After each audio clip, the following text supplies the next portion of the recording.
This is Ryan Elliott for Boxing Social in association with Betfred here ahead of Fight Camp Week 3 with me, former IBF middleweight world champion Darren Barker. Darren, how you doing, mate? Very well, thanks, Roy. I'm good. Yeah, I'm good. I love it. We're just saying there off camera. I live for this. You said you're looking forward to a nice break after the show. I am, because I'm taking the kids to a caravan park in Devon. I am, but I just can't get enough of it. I can't get enough of boxing. I love it. Indeed. Now, we've got a great fight to finish on this week. Buatsi-Bolotniks, Week 3 Fight Camp. We saw the face-off today. Do you think we just saw that switch go in Joshua Buatsi's head today? Yeah. It was all business, very intense up there. Yeah, he's a very respectful man, usually. But you've got to remember that there was a lot of eyebrows raised over Liam Smith not shaking Fowler's hand and Buatsi not fist-pumping Bolotniks back. Look, it's a fight at the end of the day. They're pumped up. They're in the zone. You know, it's the fight game. But I have no doubt, you know, we've both those fights, regardless of the outcome, there will be an embrace at the end of the fight. And that's the most important thing. When you're shaking hands, you're not shaking hands after a fight, then you want to ask some questions. But it doesn't bother me beforehand. He's in the zone. But what a fight. What a fight. If you know your boxing and you've had a look at Bolotniks, you know he's a danger man. He's sort of unconventional, you could say. He's awkward. Can punch harder than his record suggests, I would say. You see that against Ward, though he was struggling with the weight in the Golden Contract, and looked composed, compact, and dangerous against Serge Michel, and done the job. And he's a worthy opponent for Buatsi. Buatsi was asked questions against Kalik. A lot of people, and ahhing, is he the real deal? But I will say I like to think that I know this game inside out, and I've done my prep on Kalik, and I knew he was going to pose some questions, and he did. But Buatsi, regardless, got the job done. And then the Santos KO was just brutal, wasn't it? And that's when you see we saw Buatsi as, you know, destructive. Finest, just an hard case, isn't he? So I just think when I look at them stylistically, I think this one will gel quite soon because of the pot of gold that is there for the winner as well. Because I think the winner of this goes on to some sort of eliminator. In all fairness, I don't think it would be that difficult. I mean, I think the Plant Canelo fight looks like it could be coming back on, so that opens the door for the winner of this to fight Bivol, who Eddie represents. So that it's not going to be too difficult, and I think depends on the manner of victory. We use Buatsi as an example. Say Buatsi blows Bolotniks away in 4 or 5 rounds, looks unbelievable. I would sling him straight in, wouldn't you? Do you know what I mean? I'd put him straight in. But it all depends on the manner of victory for the winner, on what they do next. Style-wise, if Joshua Buatsi does win this weekend, which of the champions would be best for him? I mean, it looks like Joe Smith Jr. is not going to be available for some time. Bivol looks the likely fight. How do you fancy him in a fight like that? A very good chance. I thought he was flat against Richards, Bivol, but that I don't want to take anything away from Craig Richards, who was a threat. I think Bivol felt the power and was a little bit hesitant to come steaming him, but he's a very good fighter. I think it's a great fight. I think that's a really good fight. I think that would be high quality fight. Buatsi versus, because I do think Buatsi will beat Bolotniks. I think, look, 100% fit on their game, physically and mentally. I think 100% Buatsi beats 100% Bolotniks. So using that, Buatsi Bivol was a fantastic fight. It really is. But I'm not looking past Saturday, and nor should either fighter. Just to touch on a few of the other fights, we'll start with Michael McKinson here. Because I'm always winding people up. Like, there's just always people trying to get me back. You can't. I'm so composed. You can't get me. No. Look at that. Look. Can you look? It's a floating body. Floating body. You can't see his legs. You know what? Like, every time I see camo, I've just got it's the same joke. As we were, Michael McKinson back in action. He's often been referred to as one of Britain's most overlooked fighters. He had that brilliant win against Chris Congo. Nice to see him back on the big stage again, and potentially right in the mix there if he wins on Saturday night as well. Yeah, like I'd heard of McKinson before Gibraltar, but didn't know a great deal, if I'm honest. I was very impressed. Look, people will ask the question, does he punch hard enough? Blah, blah, blah. I think there's only 3 stoppages on his record. But no, maybe not. But I'll tell you what he lacks in power, he makes up in speed, reactions. He's awkward. And he's a very good boxer. His nickname is perfect, the problem. Ranowski, though, I think is a credible opponent. He showed how tough he is when he fought Josh Kelly, who had a very good start, but he sort of found his way into the fight. And he's tough, he's durable, but I feel McKinson wins every round. If he stops him, would be somewhat of a statement, but I feel McKinson wins this comfortably. Joe And do you know what? Sorry, there's a fight that hasn't been mentioned for McKinson, but I quite like. I've not heard anything of David Venetian at the minute, European champ. I quite like that fight. He does what I expect him to do tomorrow night, Saturday. I think him, Avanesian, could be a good fight. Anyway. I think Avanesian's just gone to Perspids to fight Liam Taylor. I think I'm right in saying. Perspids has been won for that, but maybe down the line. Yeah, I agree. It's a good fight. Yeah. For the European? Yeah. Okay, right. I've missed that. I think that was just yesterday. Was it yesterday? All right, shows you what I know. I'm fully focused on this show. There's my get out. Joe Cordine is back in action. Maybe one of the more overlooked Olympians. Super talent. You know Tony Sims. You know the guys. Do you think if he wins Saturday night, he's ready to go now? World title eliminator maybe by the end of the year? Yeah, I think so. And they said it at the press conference today, when that cycle goes through, when the new crop of Olympians are turning pro, the old lot, the Rio lot, wants to be thereabouts, fighting for titles. And they are. Buatsi's not far off, and Cordina getting past Hernandez, I think he's very close. I think he needs to be put into a big fight.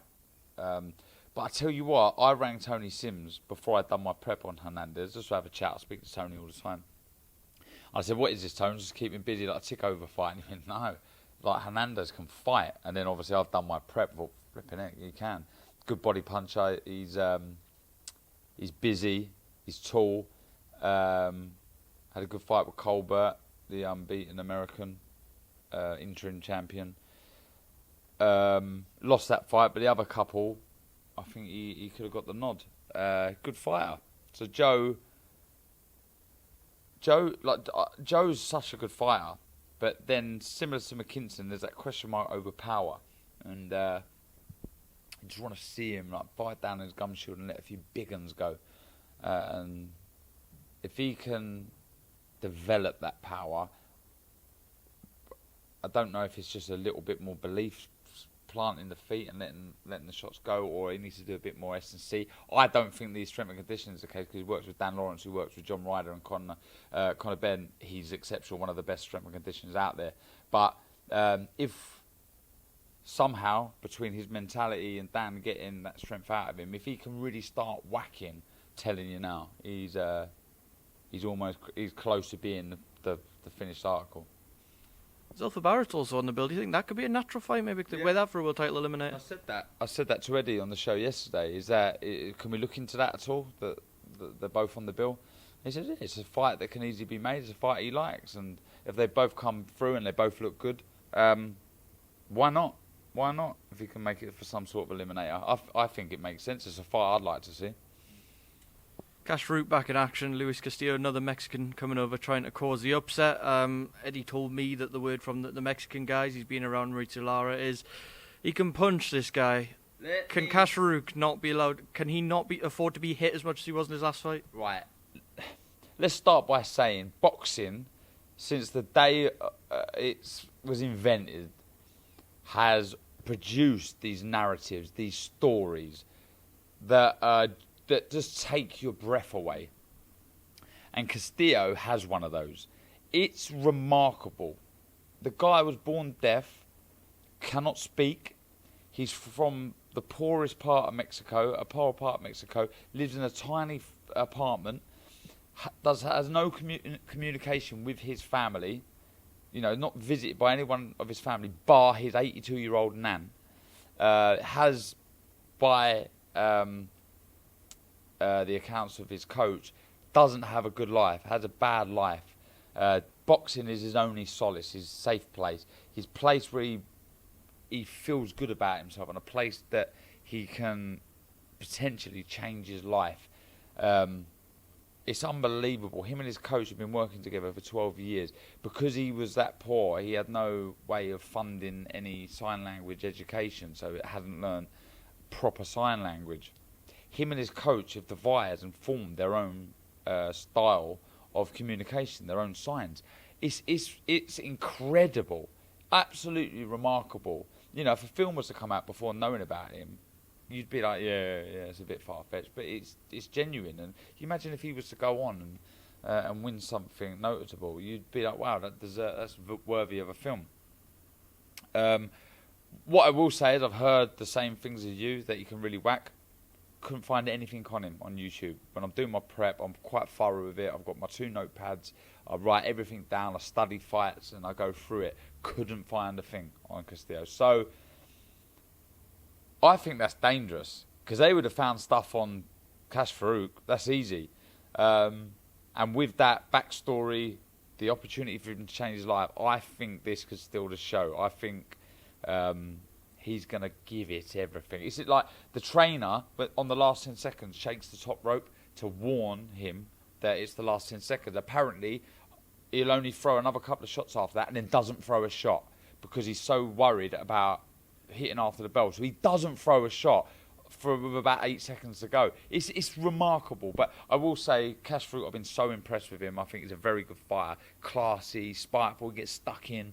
Probably stays in the pocket a little bit too long when he's got the skills he has. You know, maybe in and out a bit more, but it makes him an exciting fighter. Very close friends to his manager, Ian Wilson, top man. I thought, if I'm honest, Cash beat Lee McGregor by a round or two. So that shows the calibre of a fighter he is, because Lee McGregor's serious. He's a very good fighter. So for me, that could be the dark horse. I think this is the fight that steals the show. The rematch got ordered yesterday by the British board. Lee McGregor and Cash Farouk got ordered. How big a fight is that for Scotland now? Do you think they could do the Hydro? Yeah, I think so. They get out and they support their fighters, don't they? Their teams. They're mad on sport. I think, and knowing a few Scots really well, they'll have a night out. So I've no doubt that would generate a real buzz around the cities. And yeah, let's just hope it happens. Isn't he scheduled to fight in November, McGregor? Something like that. So I don't know if they can move that or what. I don't know, but hoping that. Not hoping, sorry, it's the wrong word. I'm trying to be impartial here. I was nearly said it again then. Cash Farouk gets past Castillo. It's a fight I'd love to see. Back and got there in the end, didn't we? We got there, Darren. Away from this, Bill. That's 23 years of getting punched in the head. I'm sure we can forgive you for that much, Darren. I get paid to talk about this sport. One thing I want to ask you about is this Olympic cycle's just came to an end. We've been talking about 2016 Olympians galore. The 2020 Olympians are now here. A lot of them are ready to go pro now. But firstly, before we talk about that, their achievements, biggest post-medal haul for Team GB that we've seen in boxing. Unbelievable, Darren. Yeah, incredible. Again, taking myself away from all of this, but just being the boxing fan I am, I was in awe of what I was witnessing, and it shows you how far Team GB, the England setup in Sheffield EIS, has just progressed and has gone on to another level from when I was an amateur. We was never one of the major players in amateur boxing. We was never really touted to do big things, but now we're one of the top nations with Cuba, Russia, Uzbekistan. Like, we're one of the major players. 6 medals, incredible.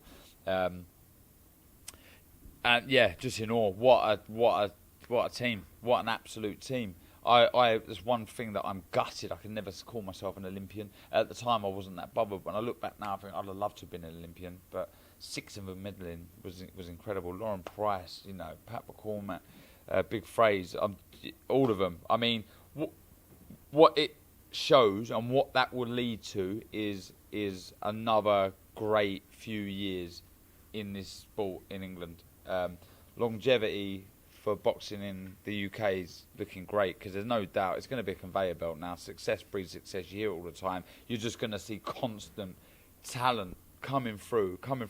The publicity of the sport now with DAZN, Sky, all these other different BT, etc. The more exposure on the sport will entice and encourage more people to take up the sport. So I honestly think we're at a real high at the minute with boxing. I think we're going to go even further. There's going to be a little dip, a null, when the likes of AJ Fury, all these sort of, Amir Khan, Kilbrook, all of these sort of fighters finish. Tony Bellew, David Hay have just finished. But you get all of that crop that you get used to, that you support, and then they finish, and then you're waiting for the new you are making. Yeah, big time. But then there's going to be new stars coming through, and it's going to be constantly like that. I remember when Mike Tyson, I look back, and you look at when when Muhammad Ali retired, there was a real, everyone was gutted, and then Larry Holmes, his superstar, come in, but no one really gave him the attention that he deserved, because the great Ali had retired. Then all of a sudden Mike Tyson come along. Then the same thing happened. So there's always these ups and downs, but as far as talent's concerned, the future of British boxing is very bright, and hopefully I can stay involved in it, because I've got 4 kids. Appreciate it's probably going to be quite hard to narrow it down. As you said, it's such a talented roster, and most of them are now going to turn their attention to the pros. If you had to pinpoint one that you think will make a really, really top pro, which one would you be looking at? I think the fact that he became #1 welterweight in the world, Pat McCormack, I think you'd have to say him to become the best amateur in the world, though he fell short in the final. The fact that he became the #1 ranked fighter in the world is remarkable. So he's obviously got, it was obvious, his talent is ridiculous. So for me, you'd probably look at him to develop into a very good professional fighter. But, Fraser Clark is a big heavyweight. He's going to be exciting. Lauren Price was exceptional. Ben Whittaker, I think he will develop into a good pro. I do. Caroline Dubois as well. I think she's so young. Big shout out to her fellow rep tonight. It's just great, mate. It's great. Just a couple more from me before I let you go, Darren. I was in Liverpool earlier in the week. We were there for the Smith-Fowler announcement. You mentioned it at the very beginning of the interview. We saw the snub from Liam Smith, just sort of letting Anthony Fowler know this is real and this is a fight now. How can we separate these two, and what do you think the keys to victory are going to be on the night as well between them? Well, a key for Liam Smith is using his experience and his exceptional boxing skill, get that into play. He doesn't want to get backed up by the bigger man, Anthony Fowler. He wants to be smart, work from the centre of the ring, create plenty of angles and work the body. But ultimately, he knows better how to manage rounds. He's been in there with elite level fighters, arguably the best fighter out there now, Canelo. He just knows what it's like to be at that level, whereas Fowler yet to taste those heights that Liam has, but is slightly younger, doesn't have as many miles on the clock, but he's a beast, isn't he? But still improving, still got a lot to learn under Shane McGuigan. When you talk to people in the trade, they've got a real split opinion on it. And I've gone back and forth a little bit, if I'm honest. But it's one of those, I think. It won't take long for that one to catch a light. I think it's a good fight. It's a good fight. And that you talk about the Hydro in Scotland being banged out. The Echo in Liverpool is going to be the roof's going to come off. Split. Is it north south Liverpool? I think it's going to be an absolute blinder. That's going to be great. But I'm really looking forward to that. To be fair, we're in for a treat actually. 2 blinding shows, Leeds and Liverpool. I think as far as atmosphere is concerned, because we're still getting used to having crowds back, and them 2 are going to be epic. And then to go to White Hart Lane, Tottenham, I think September is going to be a great month for boxing. And I'm going to Barcelona with Chris Lloyd and Mike Costello to do the show over there in Barcelona. So September's going to be epic. Final fight I wanted to get your thoughts on. Errol Spence, unfortunately, out with an eye injury. We were really looking forward to Spence Pacquiao. Pacquiao's going to fight on the evergreen Manny Pacquiao. We're now getting Pacquiao-Ugas. I just wanted to get a prediction on the fight, how you see it going. I think I will never bet. I'll never bet against Pacquiao ever. I never have and I never will, because the geezer's an absolute freak of nature. He is, and I think he'll win. He wants his belt back, doesn't he? Just what a fighter! Incredible. I just think he's just relentless. I think, you know, if Ugas was to chin him, I think it's probably his best shot. I just think he's just relentless. Pacquiao just doesn't stop throwing shots. What, just a legend. He's one fighter that I would love to meet, and I'd probably be starstruck if I met him, I think. Darren, well, thank you for your time as always. I'm going to let you get going now. Enjoy tomorrow night, and then big September ahead. Yeah. Cheers, mate. I want to have some more food. It's great being retired. And I ain't been drinking. I've not had a drink for 6 weeks now. So I'm on the wagon. I do everything with a clear head now. This is a great thing that I've got going on, so I want to do it all without having a hangover. But the reason I'm telling you that, I can't stop eating food. I've just got a ridiculous sweet tooth now. I can't stop eating. So yeah, I'm going to have some more food. I'm sure I won't be too far behind you, Darren. But thank you as always for feeding a bucket of stuff.